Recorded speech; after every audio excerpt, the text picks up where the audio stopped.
Assalamualaikum warahmatullahi wabarakatuh. Saya Gunawan Setianto, anggota Latsar CPNS Angkatan 2 Golongan 3 Kabupaten Hulu Sungai Selatan, akan mempresentasikan tentang mind mapping akuntabilitas.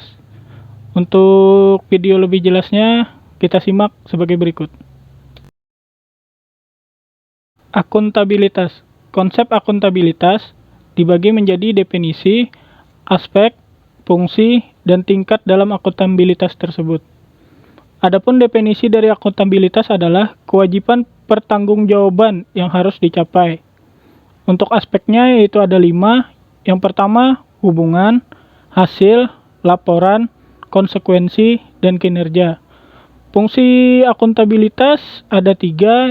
Untuk yang pertama yaitu peran demokrasi, yang kedua peran konstitusional, yang ketiga peran belajar. Dan tingkatan dalam akuntabilitas yang pertama adalah akuntabilitas stakeholder.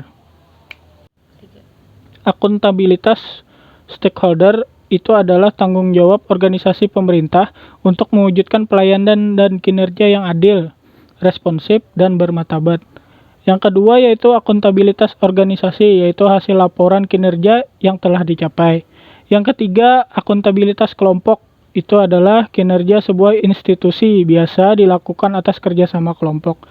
Yang keempat yaitu akuntabilitas individu, adalah hubungan antara individu dan lingkungan kerjanya. Yang kelima yaitu akuntabilitas personal. Itu adalah nilai-nilai yang ada pada diri seseorang seperti kejujuran, integritas, moral, dan etika. Setelah konsep dari akuntabilitas, sekarang kita mekanisme akuntabilitas. Yang pertama yaitu ada dimensi akuntabilitas.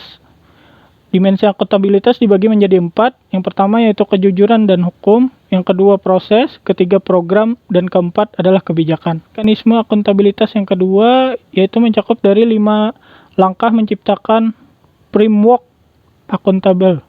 Yang pertama yaitu tentukan tujuan dan tanggung jawab. Yang kedua yaitu rencanakan apa yang dilakukan untuk mencapai tujuan. Yang ketiga, implementasikan dan monitoring.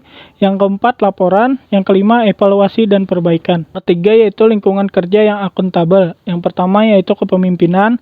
Kedua, transparansi. Ketiga, integritas. Keempat, tanggung jawab. Kelima yaitu keadilan. Keenam, kepercayaan. Ketujuh, keseimbangan. Kedelapan, kejelasan.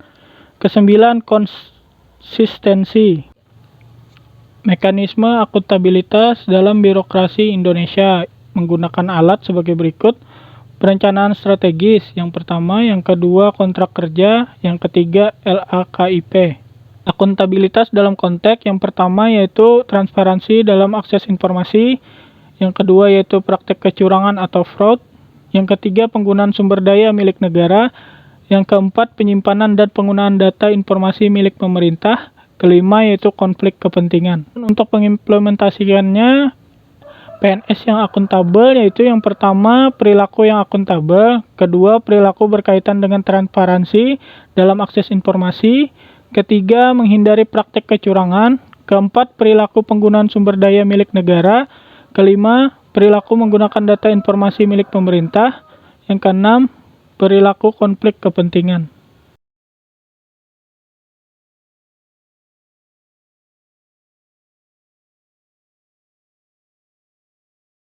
Assalamualaikum warahmatullahi wabarakatuh. Saya Gunawan Setianto, peserta Latsar CPNS Angkatan 2 Golongan 3 Kabupaten Hulu Sungai Selatan. Untuk materi yang kedua, saya akan menyampaikan tentang anti korupsi. Untuk materi lebih jelasnya, saksikan video sebagai berikut. Katakan tidak pada korupsi. Adapun pengertian dari korupsi yaitu penyelewengan atau penggelapan uang negara atau perusahaan sebagai tempat seorang bekerja untuk keuntungan pribadi atau orang lain, menurut Kamus Besar Bahasa Indonesia. Ciri-ciri korupsi yaitu dilakukan oleh lebih dari satu orang, adanya keuntungan yang diraih, berhubungan dengan kekuasaan, berlindung di balik pembenaran hukum, melanggar kaedah kejujuran norma dan hukum, mengkhianati kepercayaan. Adapun penyebab dari korupsi yaitu aspek individu pelaku korupsi, aspek organisasi, aspek masyarakat, sistem yang buruk. Korupsi terjadi karena ada niat dan kesempatan dari pelakunya. Pencegahan korupsi ada dua. Yang pertama yaitu perbaikan sistem. Yang harus diperbaiki yaitu adalah peraturan perundang-undangan, reformasi birokrasi, menegakkan etika profesi dan tata tertib lembaga, penerapan prinsip good governance. Yang kedua yaitu perbaikan manusia. Dalam hal ini yaitu memperbaiki moral bangsa, meningkatkan kesadaran hukum, mengentaskan kemiskinan, memilih pemimpin yang bersih, jujur, dan anti korupsi. Adapun nilai-nilai dasar anti korupsi yang pertama yaitu jujur, peduli, mandiri, disiplin, tanggung jawab, kerja keras, sederhana, berani, dan adil. Implementasi nilai anti korupsi sebagai seorang ASN yang pertama yaitu kejujuran. Kejujuran ini adalah tindakan maupun ucapan yang lurus, tidak berbohong, dan tidak curang. Yang kedua adalah kepedulian, yaitu rasa peduli dapat dilakukan terhadap di lingkungan sekitar. Yang ketiga yaitu kemandirian, artinya tidak banyak bergantung kepada orang lain dalam berbagai hal.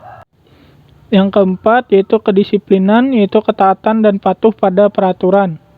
Yang lima yaitu adalah tanggung jawab, menanggung sesuatu yang diputuskan. Yang keenam adalah kerja keras. Kerja keras didasari dengan adanya kemauan, di dalam kemauan terkandung tekad, ketekunan, daya tahan, dan kerja, pendirian, dan keberanian. Yang ketujuh adalah kesederhanaan, yaitu gaya hidup yang sederhana dibiasakan untuk tidak hidup boros agar menghindari dari korupsi. Yang kedelapan yaitu keberanian. Bentuk berani mengatakan dan membela kebenaran dan juga berani menolak segala bentuk suap menyuap. Yang kesembilan yaitu keadilan. Adil adalah sama berat, tidak berat sebelah, tidak memihak, menempatkan segala sesuatu pada tempatnya. Demikian presentasi mind mapping agenda 2, akuntabilitas dan anti korupsi. Terima kasih sudah menonton.